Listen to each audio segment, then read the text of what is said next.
He walked away without regret, until 7 years later he saw 2 boys with his own eyes standing beside the woman he once let go.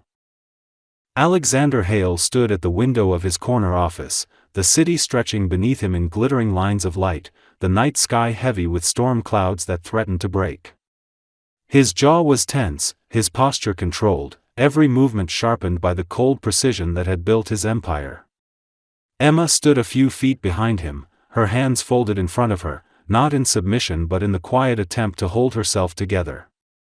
She wore a simple cream-colored dress, her blonde hair gathered over one shoulder, her blue eyes painfully clear. There were no raised voices, no dramatic scenes, just the kind of calm that comes after a decision has already been made in one heart and has yet to land fully in the other. He had convinced himself that he was doing what a responsible man does, that attachments were distractions and love was a weakness that would slow him down. In his world, anything that slowed you down was dangerous. She, on the other hand, understood exactly what was being taken from her, and yet something inside her refused to beg. She loved him, she knew that, loved him fiercely, in ways that had once made her feel alive. But love had slowly turned into something smaller, something she had to protect instead of something that protected her.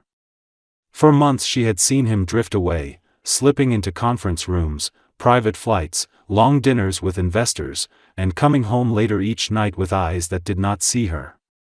What had once been warmth in him had cooled into confidence hardened like glass.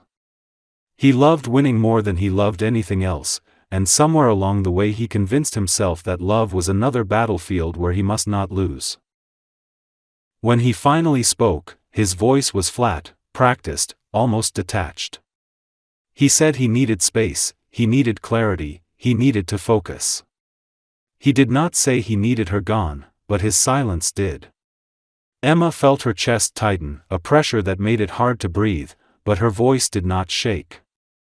She stepped closer, not to hold him, but to look him directly in the eyes. She needed him to hear the truth before their lives tore apart. "Remember," she said quietly, "you left, not me." The words struck him, but he did not let them show.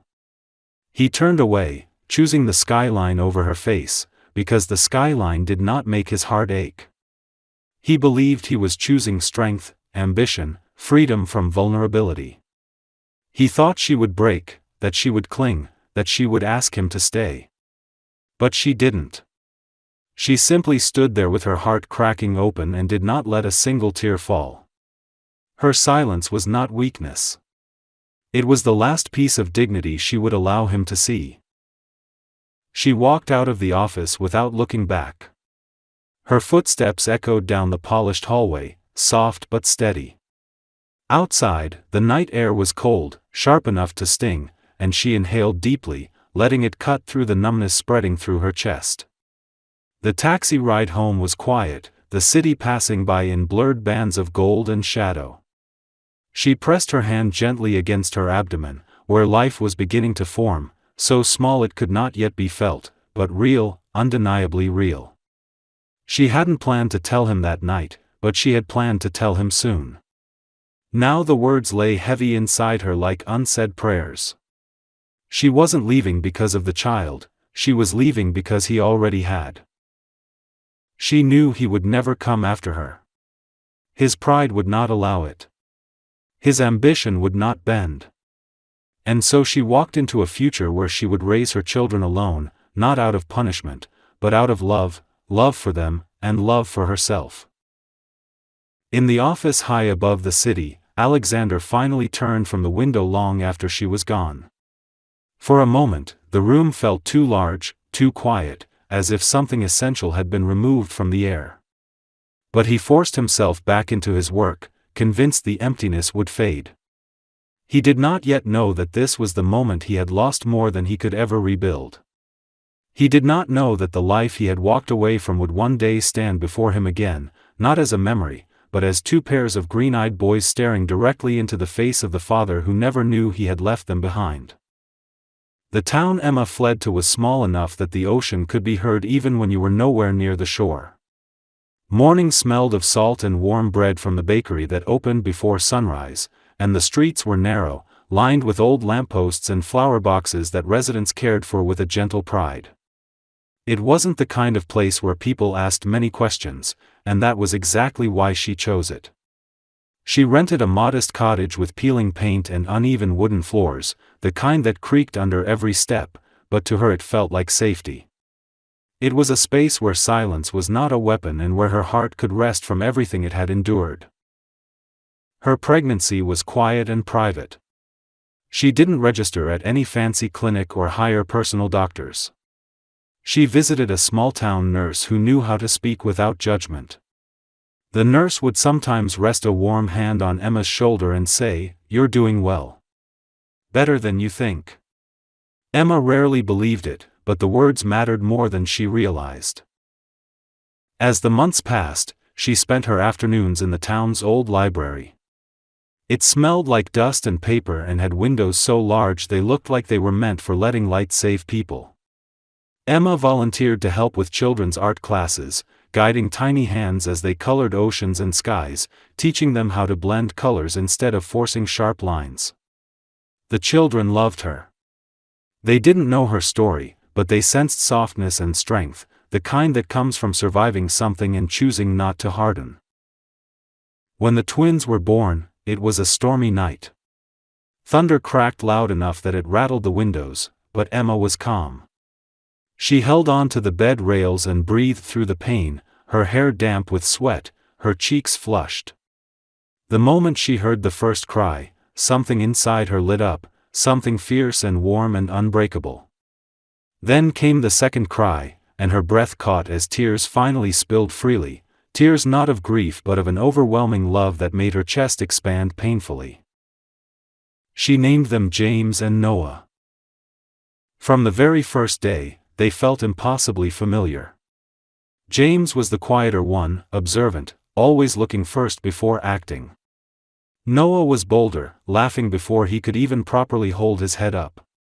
But both of them had their father's eyes, deep, green, and bright, full of an intelligence that made Emma feel both proud and haunted. When they looked at her, it was as if they were reminding her of the life she had walked away from and the life she had chosen instead. The first years were not easy. Money was always tight, and Emma often worked late into the night, illustrating children's books and educational posters to sell online. The cottage was drafty in the winters, and more than once she stayed awake just to make sure the boys slept warm enough. She learned to mend clothes, fix old toys, and stretch meals into something filling even when ingredients were few. Exhaustion lived in her bones, but so did a love so deep it made exhaustion feel worth it.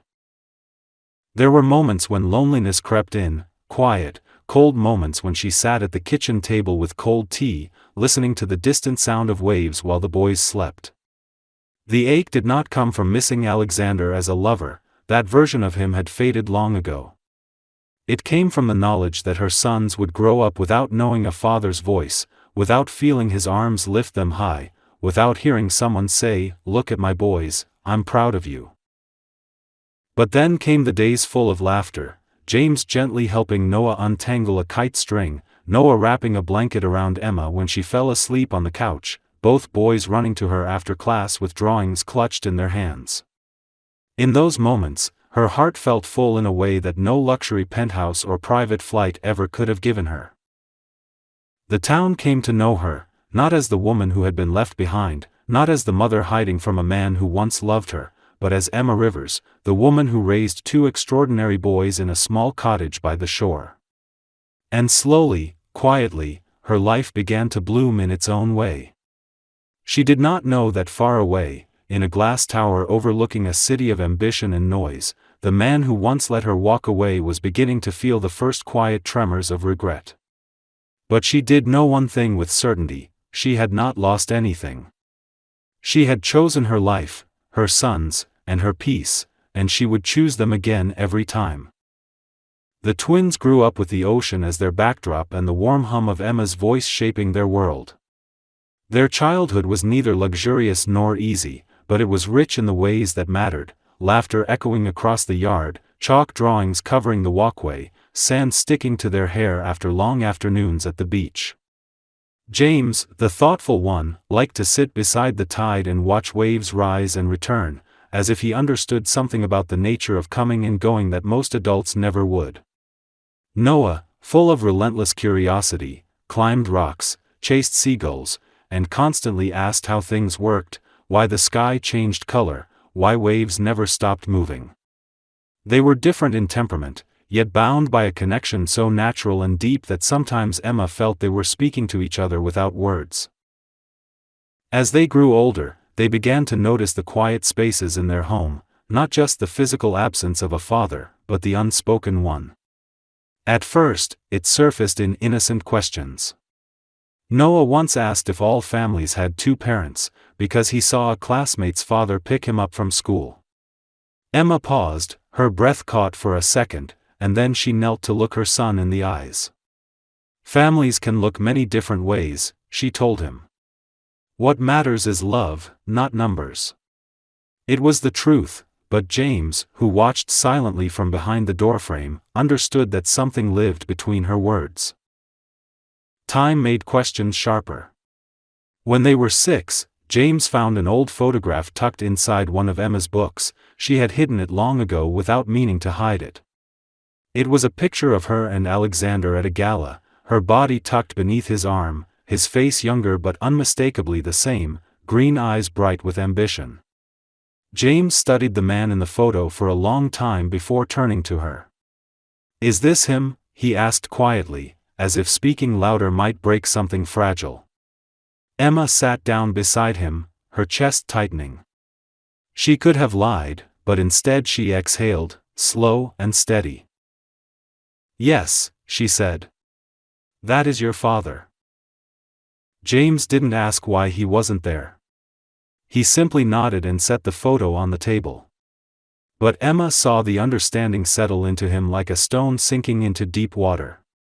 Noah, who had been listening from the doorway, did not understand the silence that followed and instead threw his arm around James' shoulder with the fierce loyalty only a twin could have. "We have each other," he declared, as if that settled everything. And for a while, it did. Emma tried to protect them from bitterness, to ensure her silence didn't become resentment. She never spoke ill of Alexander. She never told them about the night she walked away or the words she left behind. She never said he chose power over them before they even existed. She knew one day they would have to understand the truth on their own, but for now she let their world stay whole. The town helped raise the boys in its own quiet way. The old fisherman at the docks taught them how to tie knots. The librarian taught them how to care for books. The baker slipped them warm rolls when Emma wasn't looking. They were seen, known, and loved, but always, the absence of one figure lingered like a faint imprint of a hand once pressed into soft clay. And yet, Emma's heart did not harden. She found joy in watching them grow into themselves. James developed a talent for sketching, his lines delicate, precise, thoughtful, mirroring the patience with which he viewed the world. Noah created stories from everything he saw, telling tales of sea dragons and brave pirates and lost kings searching for something they couldn't name. Sometimes Emma wondered if the boys were unknowingly telling their own history, weaving their father into myths because they could not place him in reality. On the evenings when the wind was soft and the air smelled like salt and night-blooming flowers, Emma sat outside with a cup of tea while the boys slept. She watched the moon hover over the waves and wondered where Alexander was, if he ever looked up from his empire long enough to feel something missing, if some quiet part of him sensed the space where his sons should have been. She did not regret leaving, and she did not regret raising them alone. But sometimes, her heart felt the old bruise of abandonment, not her own, but the one that would someday belong to her children. She knew the moment was coming when she would have to tell them everything. Not with bitterness, but with honesty. She just didn't know that fate would take that decision out of her hands long before she was ready, and that soon, the world she had built so carefully would collide with the one she left behind, not in tears or anger, but under crystal lights, a crowded room, and 2 pairs of green eyes staring back at the man who never knew they existed. Alexander's world did not collapse all at once. It eroded slowly, like a cliff face worn down by waves that no one sees shifting until the rocks finally fall. For years, he had lived in a penthouse above the city, surrounded by success that felt like armor. Every morning began with meetings, strategy briefings, acquisitions, signatures, applause that sounded hollow when the boardroom emptied. Every night ended with expensive liquor and the company of people who praised him because it benefited them to do so. He had built everything he once dreamed of. Yet the more he gained, the more exhausted he became. There was a restlessness inside him that no achievement quieted. It felt like something vital was missing, though he could not name it. At first, he blamed the world around him. He changed his travel schedule, scaled new deals, bought more properties. He surrounded himself with people who admired him, laughing too loudly at jokes that weren't funny. But even in a room full of people, he felt unbearably alone. Nights stretched long and empty, and he found himself pacing his penthouse floors while the city glittered below, as if mocking him with its life. Sometimes he would stop in front of the tall windows and stare at his reflection, asking himself when exactly he had become a man who did not know how to feel. His personal assistant once asked if he wanted to take time off. He dismissed the idea immediately, insisting that work was what kept him steady. But the truth was, the work was what kept him distracted. He was afraid of silence. He was afraid of the stillness where thoughts had room to breathe. When his mother passed away, a quiet woman who had always reminded him to choose love before ambition, he didn't cry. He went straight from the funeral to a shareholder dinner. But that night, when he returned to his penthouse, he opened a drawer and found a childhood drawing she had kept, a crayon picture he made when he was 6, holding hands with a woman and 2 small figures. There was a sun, a house, and above it, the words, "My family." His chest tightened so sharply he had to sit down. He stared at that drawing for hours, the memory of something pure and simple pressing against everything he had become. Still, he didn't break, not yet. The empire had to fail first. His most trusted partner, the one he believed he could rely on, had been slowly redirecting funds and signing deals behind his back. It began as whispers, then rumors, then headlines. A scandal. A lawsuit. Accusations that painted Alexander as careless, incompetent, blind to betrayal. Investors panicked. The board moved against him. Overnight, he went from visionary to liability. Reporters chased him through lobbies, flashing cameras in his face, demanding quotes he refused to give. He lost control of the company he built with years of sleepless nights. He watched his name, his legacy, get sold to people who had never sweated for it, never bled for it. When the final papers were signed, he left the skyscraper that had been his kingdom with only a small briefcase. The doorman, who had greeted him daily for nearly a decade, looked at him with pity instead of admiration. Alexander hated pity more than failure. But he said nothing. He walked out into the city as ordinary as any other man. His penthouse felt too large, too empty. He sold it. He sold the cars, the private memberships, the tailored suits. The news called it a strategic retreat, but he knew it for what it was, an unraveling. He rented a quiet apartment with windows that looked out to a river instead of the skyline. The first night there, sitting alone on a second-hand couch, he experienced something he had not felt in years, silence that hurt. He wished, not for the first time, that he could call Emma. He remembered the steadiness of her presence, the softness of her voice when she said his name, the warmth he once held without understanding its worth.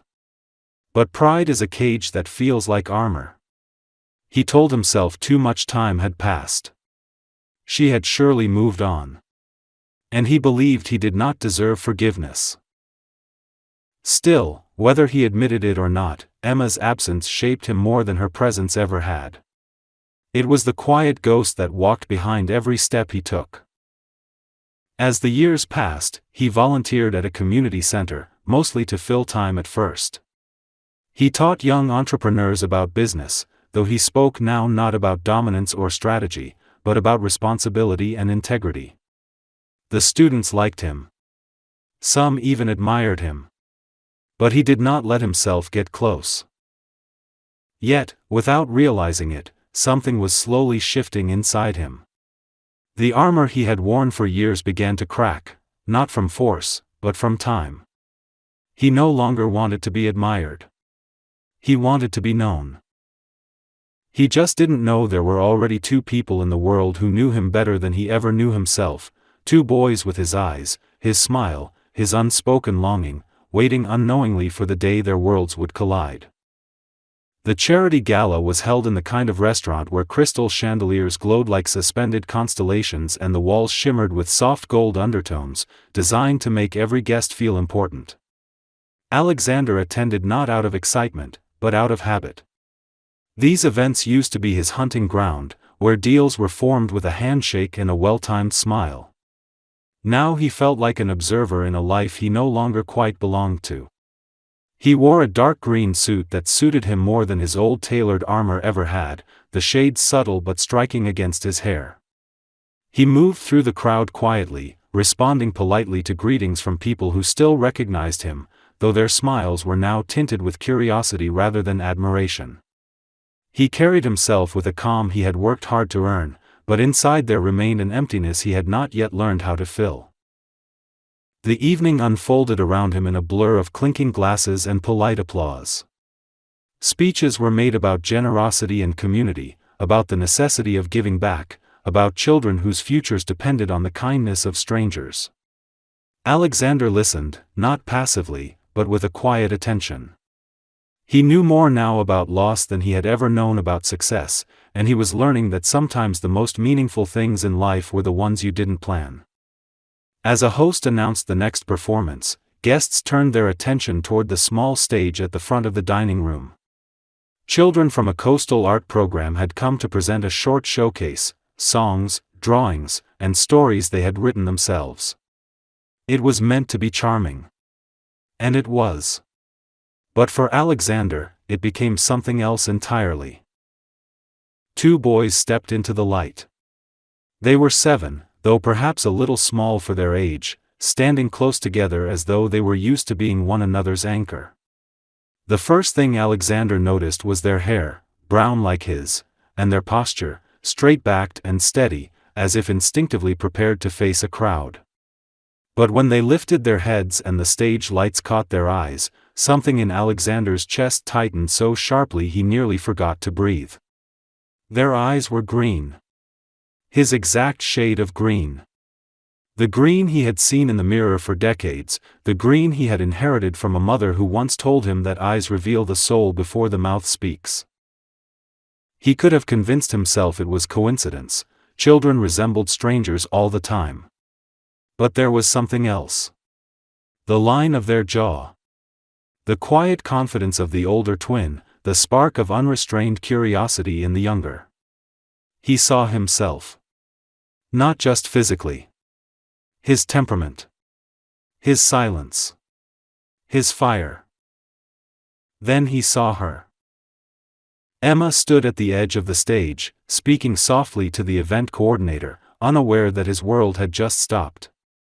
Her blonde hair was pulled back loosely, strands falling near her cheeks, her blue eyes calm, the same soft radiance he remembered, and yet she was different. There was a steadiness in her posture that had not been there before, a fullness in the way she belonged to her own life. She was not someone defined by his absence. She was someone who had built herself again. The boys finished their presentation. The audience applauded warmly. Emma smiled at them with a warmth so pure it softened everything around her. And Alexander felt something inside him fracture, not in the violent way collapse happens, but in the quiet way truth arrives. He approached slowly, as though crossing a distance he had been walking for 7 years. His heart was pounding, but his face remained still, not out of control but out of reverence. When Emma finally turned and saw him, her expression did not crumble and did not harden. Her eyes simply widened for a moment, and then she breathed out, steady, as though she had always known this moment would come eventually. He could barely form the words. "Emma," he said, his voice low, rough, almost unfamiliar to his own ears. Her lips parted, but she did not speak immediately. She did not step back. "Alexander." The two boys stood between them now, not physically but meaningfully. Children who knew nothing of the adults whose choices had shaped their lives. He looked at them again, unable to pull his gaze away.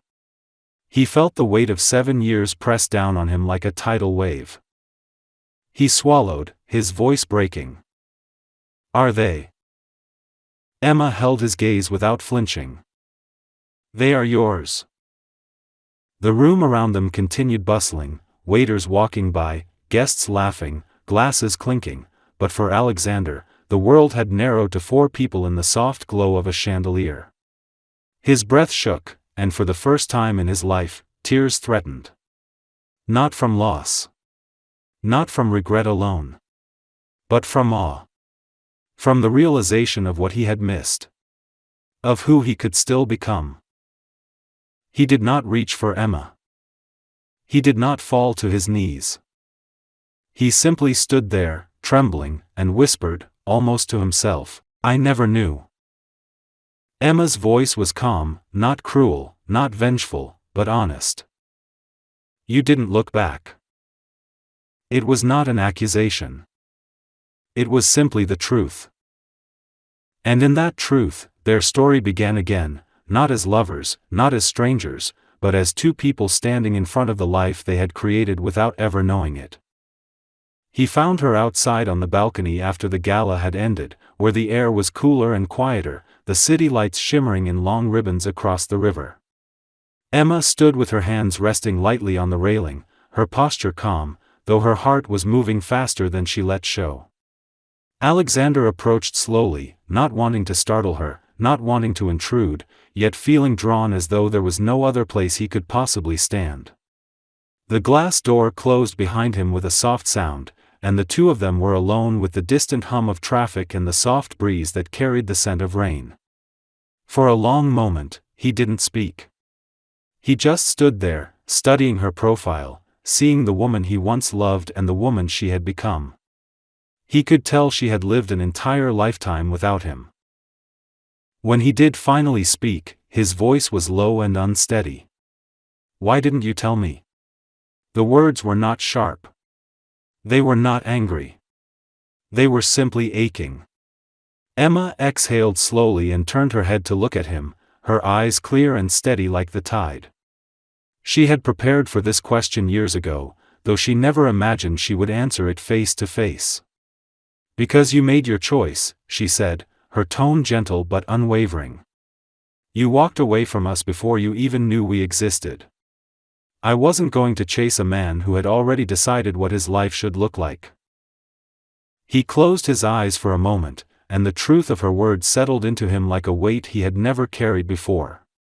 He remembered the night vividly, the way she stood in his office, the way her voice did not break even though he was sure her heart did. He had been so certain then that he was doing what he had to do to secure his future. He didn't realize he had been throwing away the part of his future that mattered most. "I didn't know," he whispered, the words tasting bitter. "Emma, I didn't know." She nodded, not in forgiveness, but in acknowledgement. "I know you didn't.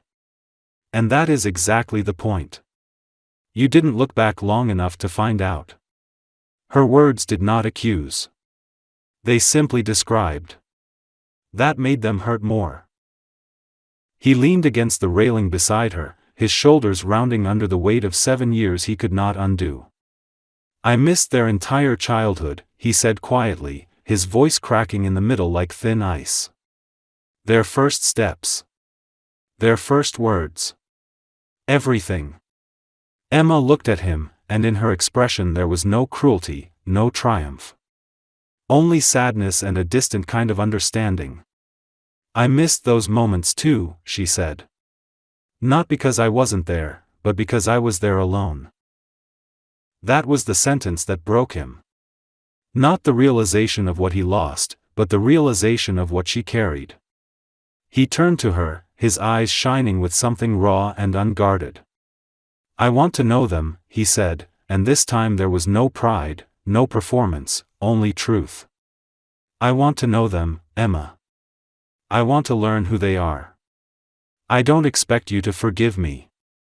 I don't expect them to understand right away. I don't expect anything. I just want the chance. Emma studied him, really studied him, searching his face for the man she remembered and the one who stood before her now. The Alexander she once knew would have demanded, insisted, tried to control the outcome. But this man had been stripped down to something real.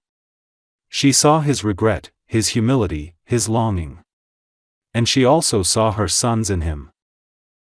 All right, she said softly. Not as surrender, but as acceptance of a new beginning. We'll start slowly. No grand gestures. No promises you can't keep. You come to the town. You meet them as yourself. Not as a man trying to erase the past, but as a man trying to be part of their future. He nodded, and something in his posture shifted, not relief, not victory, but purpose. He was silent for a long while, then asked, not as a businessman or a man who once held the world, but as someone who had learned how fragile a heart can be, Emma, do they know who I am? She shook her head. Not yet. They only know that their father is someone who once chose another life. I didn't tell them your name, your story, or your failures. I didn't want their love to begin with resentment. He breathed out, a shaky, painful exhale. Thank you, he said, and the simplicity of the words held the weight of everything he could not say. Emma looked back toward the glowing city. Their lives are gentle, she said. If you enter them, you enter gently. He nodded again, accepting the terms not as a restriction, but as an honor. And there, on a quiet balcony above a city full of lives that would never know this moment, two people who had once lost everything found the first fragile thread of something that could be rebuilt, not the past, but something new, slow, careful, and real. He began coming to the coastal town on weekends at first, arriving quietly, without fanfare or announcement. He drove a modest car now, not the polished black sedan that once symbolized his status. The first time he knocked on Emma's door, his hands were slightly trembling, though he hid them in his coat pockets. She greeted him with a calm nod and led him to the backyard, where James and Noah were building something out of driftwood and rope, something that was perhaps a fort or a ship depending on the moment. Emma introduced him by name, not by title, not by role, just Alexander. The boys looked at him with curiosity rather than recognition. They did not know the significance of the man standing in front of them. For a moment, Alexander just watched them, taking in their faces, their movements, their laughter. They looked so alive, so real, so unfiltered. It was almost overwhelming. James approached first. He was cautious, thoughtful, someone who studied the world before stepping into it. He extended his hand politely, trying to mimic the way adults greeted each other. Alexander knelt so they were eye to eye before taking his hand. "Hi," James said, voice steady but questioning. "Hi," Alexander replied with a smile he didn't have to force. Noah hung back for a moment, then ran forward and pointed to the driftwood structure. "Do you know how to tie knots?" he asked, skipping any introduction entirely. Alexander laughed softly, something that felt new in his body. "Yes," he said. "I do." And just like that, the first barrier dissolved. Emma stayed nearby but did not interfere. She watched the three of them from the porch, a quiet observer of a moment she had once dreamed of and feared in equal measure. Alexander sat with the boys for hours, helping them knot rope and build a stronger frame. He listened to their stories, stories full of adventure, sea monsters, and secret treasure buried under the old oak near the library. He listened as if each word mattered. Because to him, each one did. He didn't try to steer the conversation. He didn't try to impress them. He let them lead. When the sun began to set and the sky turned shades of orange and rose, they all sat in the grass, watching the light shift over the water. The boys talked to him as though he had always been there, because children live in the present, not in the shadows of history. But Alexander felt every moment. He felt the weight of the years he had missed. He felt the ache of the laughter he had not heard, the scraped knees he had not bandaged, the bedtime stories he had not read. Later that evening, after the boys fell asleep on the couch in a tangle of blankets, Emma and Alexander stood in the quiet kitchen. The warm light above them made the room feel like a sanctuary. Emma handed him a cup of tea, and he accepted it with both hands, as though grounding himself. Neither of them spoke for a long time. Silence was no longer a thing sharp enough to cut, they had learned how to share it. Finally, Alexander spoke, his voice low. "I don't know how to make up for the time I missed. I don't know if there is a way." Emma leaned against the counter, her fingers resting lightly around her own cup. "There isn't," she said truthfully. "You can't reclaim the past. But you can choose what you do now. And children, they don't need perfection. They need presence." He nodded, absorbing her words like something sacred. So he kept coming. Week after week. He attended school art shows where the boys proudly showed him finger paintings of sea creatures and imaginary kingdoms. He helped Noah fix a broken bicycle chain. He read books aloud with James, who loved stories about explorers and distant worlds. He sat on the beach with them on windy days, letting them bury his feet in sand while they laughed until they were breathless. Slowly, the boys began to reach for him on their own. Noah would grab his hand without thinking. James began waiting by the door when he knew Alexander was coming. Emma saw the way their worlds began to reshape themselves to include him. And somewhere along the way, without planning it, without forcing it, Alexander and Emma began to speak not just about the children but about themselves. About the versions of them that once loved, the pain that came after, the people they were now. Their conversations were not dramatic. They were quiet, steady, real. The language of two people who had been broken in different ways and had learned to put themselves back together. There were still hurt parts. Still unspoken wounds. But there was also something new growing in the spaces between words. Trust. Presence. A slow rebuilding that did not hurry itself. On one late afternoon, when the sky was soft and pale and the boys were collecting shells by the tide, Alexander looked at Emma as she stood barefoot in the sand, her hair moving with the wind. His chest tightened, not with regret this time, but with a tenderness so deep it frightened him. She turned her head and met his eyes. She didn't smile. But she didn't look away. The horizon stretched open in front of them, wide and full of something that felt like possibility. The house they eventually chose was not grand, though Alexander could have afforded grandeur easily.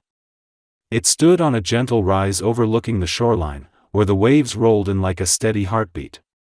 The walls were painted a soft pale color, worn in places from years of salt air, and the windows were large enough to drink in the horizon. Emma hesitated at first when he suggested it, not because she did not love it, but because she feared what agreeing to such a step might mean. She had grown used to the life she built alone, used to being the one who made every decision. Sharing space, sharing ordinary days, was more intimate than any romantic gesture could have been. Yet the boys ran through the rooms laughing, calling each other to come look at the sea from the upstairs window, and she realized the choice was already made. Life was moving forward, slowly, but unmistakably.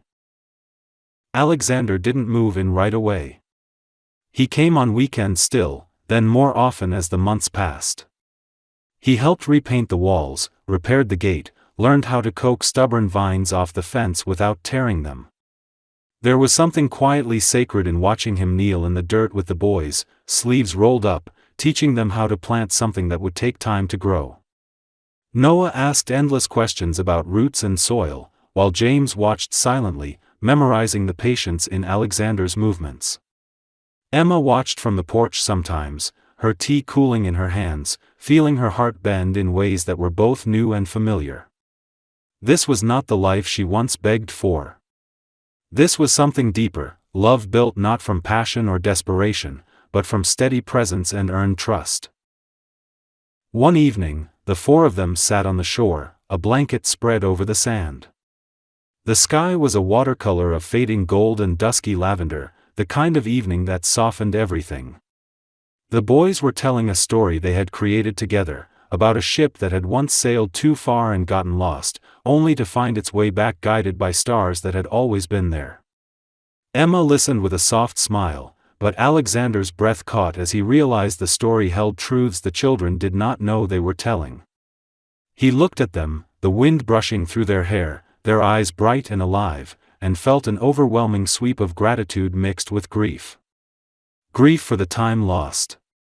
Gratitude for the time still ahead. Later, after the boys had run down the shoreline to chase the fading tide, Alexander and Emma sat side by side, close but not touching. The quiet between them felt full. He spoke carefully, not wanting to break the moment. "I know I can never erase the years I wasn't here. I know I can't rewrite the past." His voice was steady, but there was a tremor beneath it, something raw and honest. "But I am here now. And I will keep being here. Not because I owe it, not because I'm trying to fix something, but because this is where I want to be." Emma looked at him, her hair moving softly in the breeze, her expression unguarded. She did not rush to answer. She let the words settle. She had spent years learning how to trust herself. Now she was learning how to trust him again. When she finally spoke, her voice was quiet but clear. "I don't want grand gestures. I don't want promises spoken in fear of losing us. I want the small things. Breakfasts. Conversations. Days when nothing extraordinary happens. I want the life that grows because we choose it every day." He nodded, and something inside him loosened, something that had been clenched since the night he watched her walk out of his office. He reached out, and this time, she didn't pull away. Their hands met with a gentleness that felt like a beginning. Not a return to what was, because what was had already broken. This was something rebuilt from softer clay. The boys came running back, breathless and laughing, collapsing into the blanket, sand clinging to their legs. James rested his head against Alexander's shoulder without hesitation. Noah leaned against Emma, yawning dramatically. The sun slipped below the horizon, and the sky darkened to deep blue, speckled with the first faint stars. They all sat there together, listening to the rhythmic hush of the waves. And in that quiet, without ceremony or declaration, their family became real.